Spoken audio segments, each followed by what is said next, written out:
that's not my field. It's not related to, they think that it's not related to finance, it's not related to trade, it's not related to even money.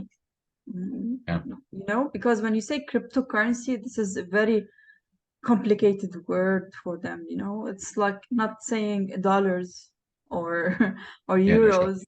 So yeah, I think if we dig deeper in this problem, because we know that this is a problem, and we have just to approach people crossing that problem, you know. We have to get to the pain point, and this will not happen from my experience.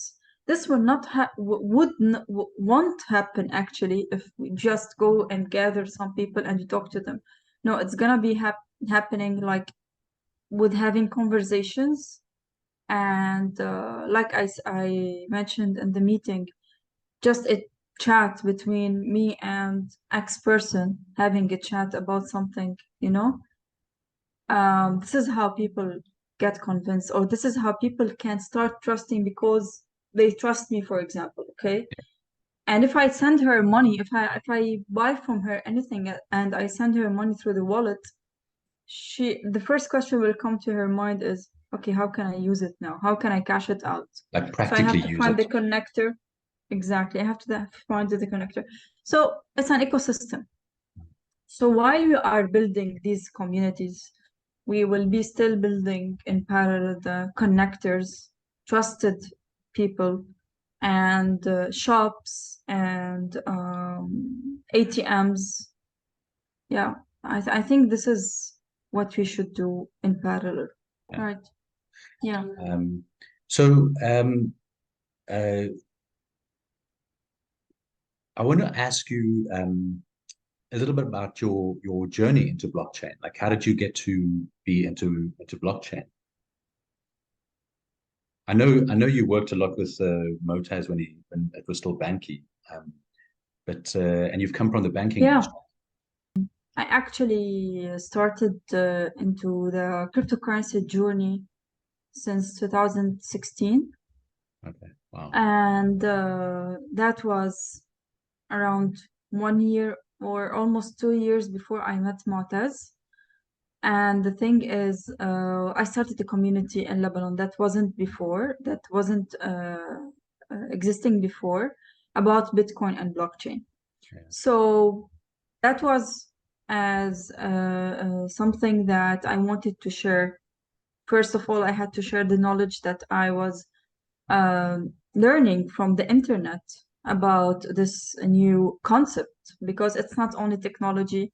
When I found out that it's related to finance, to money, to in contract, yeah, I mean, comparing it to the traditional banking monetary system, that was very exciting to me to just discover and explore what are the strengths of that technology and what are the weaknesses, what could be done, what could be uh, not possible to happen.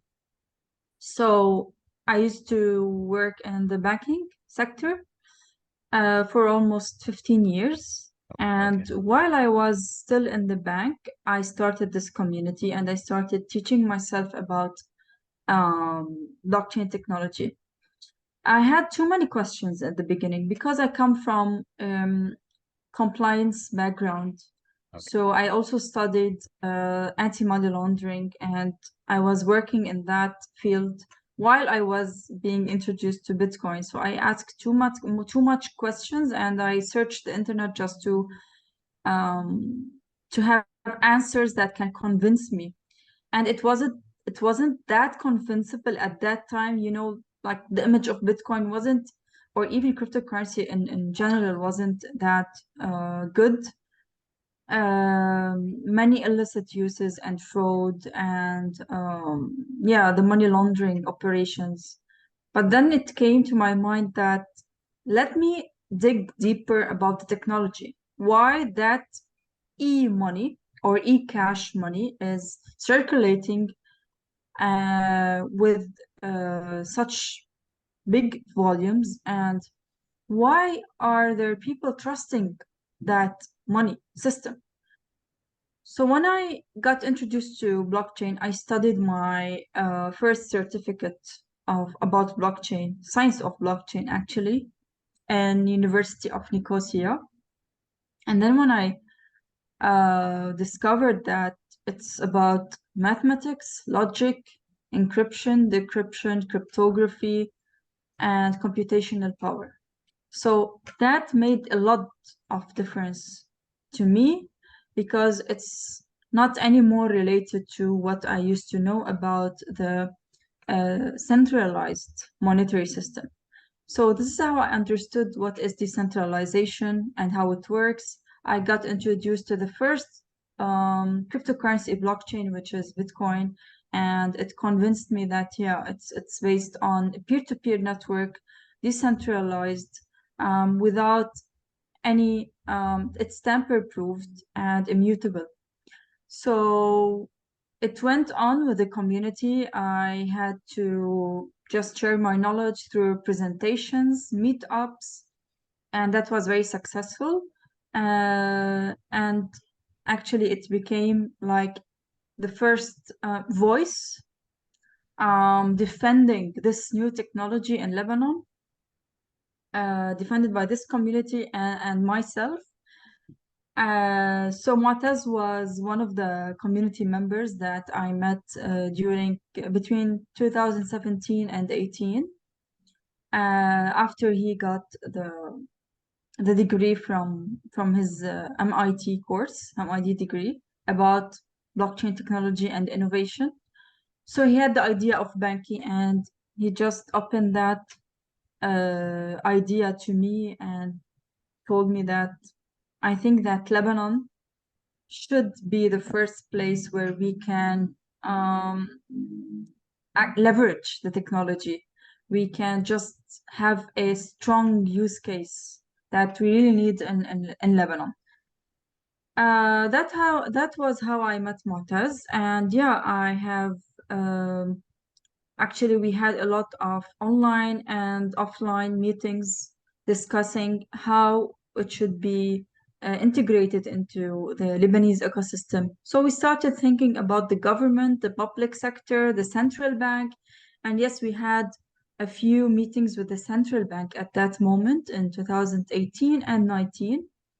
Mu'taz had to pitch also his idea to few people from there for financial inclusion. And then in 2019, the financial crisis started in Lebanon, and as well going forward with the COVID-19 disease, COVID-19 pandemic. So that actually led us to, I think Mu'taz had to just